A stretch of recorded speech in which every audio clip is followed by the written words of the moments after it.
Welcome to the Sinister Side series, a collection of historical murders, strange scandals and other explainable eerie cases. Wayland Wood near the village of Wotton has long been the focus for being the alleged setting of an old cruel story, The Babes in the Woods. Tales of murder and the supernatural are weaved deeply within the woods, and still to this day, the story of the babes and their ghosts are told not only by the villagers, but from afar too. With the exception of Sherwood Forest and Selwood, Wayland is the oldest wood in England, having a recorded history going back to the Domesday Book. It became nationally famous when legend linked it with being the location to the sinister deaths of the babes. The story first appeared when it was published as an anonymous broadside ballad by Thomas Millington in Norwich 1595, with the title The Norfolk Gent, His Will and Testament, and how he committed the keeping of his children to his own brother, who dealt most wickedly with him, and how God plagued him for it. The babes are also later found in Mother Goose rhymes and Caldecott's 19th century picture books. Over the years, the tale has also become part of popular folklore, and although their story is a short, bittersweet, tragic one, it has been adapted into many pantomimes. The legend is told as follows. Once upon a time, Edmund de Grey lived in Griston Hall, a fine house surrounded by rich farmland. He lived with his wife Elizabeth and his two young children, Jane and Thomas, and they were a happy and good family. Well loved by all that knew them, and Edmund was a good employer. The men who worked for him served him willingly and well. Elizabeth, too, was a good housekeeper, and all the house servants followed her kind and capable instructions. She would have no nurse for the children, as she wanted them to know the love of a mother. And so summers shone and winters passed on this happy family as they lived their good lives in this beautiful corner of Norfolk.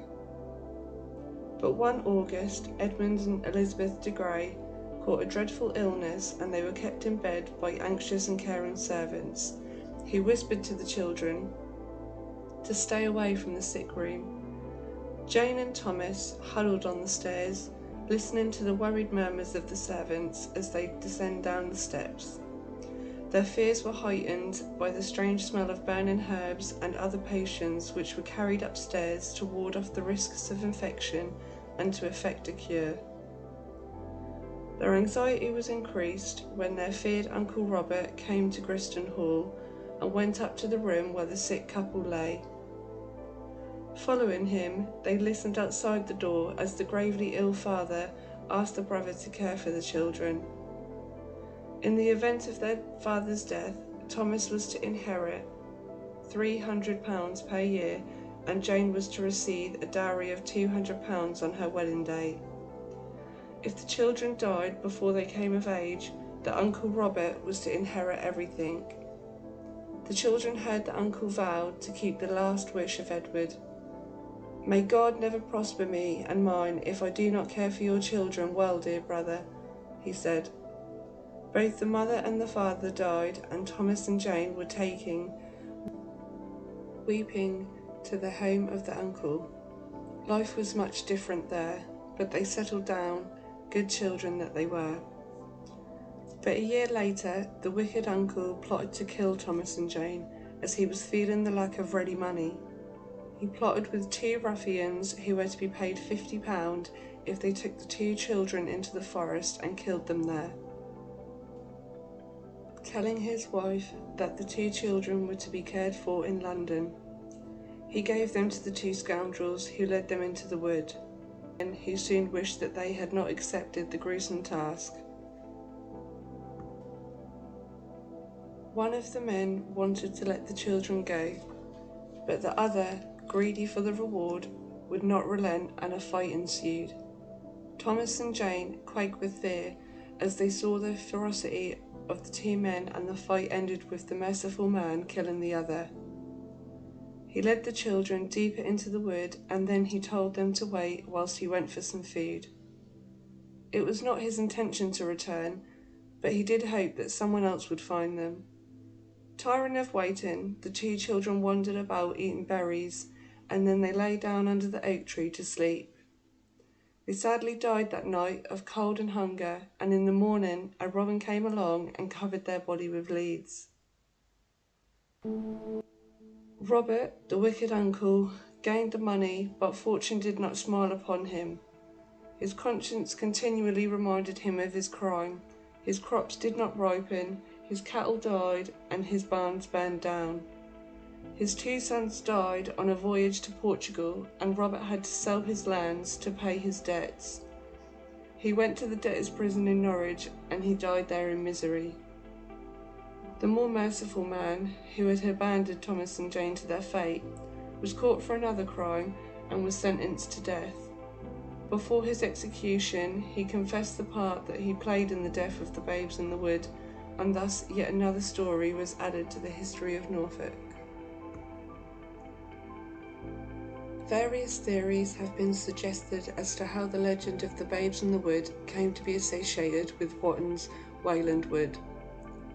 One of them is that the Elizabethan manor house, standing half a mile to the southeast, contained until about 100 years ago of the babes. It was also the house where the uncle was supposed to have lived. Other earlier folklore tales from Ireland and Wales have also led to various theories of the babes in the woods simply being a popular tale which was adapted for various locations due to their striking similarity to the story.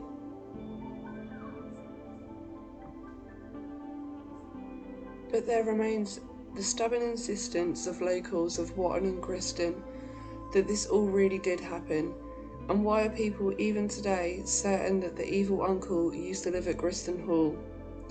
The answer may lie in good old-fashioned historical documentation. Some sources claim that the family from the ballad was the de Greys of Merton, who owned Griston Hall, among many other properties.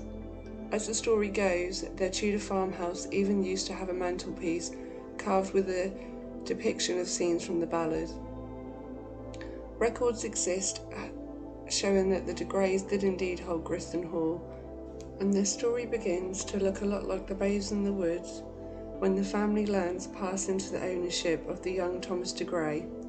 Orphaned at 7 years old, thereafter, when in 1566 at 11, he died at his stepmother's house. The manor and all other properties passed to his uncle, Robert. Perhaps, as some say, there were rumours that Robert may be colluding with the stepmother had Thomas killed to take the land. Certainly, Robert thereafter struggled with debt and imprisonment, much like the uncle of the story. Folktale continued to evolve with the story when in 1879 it said lightning struck a large oak in Wayland Wood, and thereafter this became recognised as the spot where the children had died. Local superstition says to avoid the woods at dusk, for even today, as the night falls, you can hear the cries of the children there. For this reason, they call it Wayland Wood.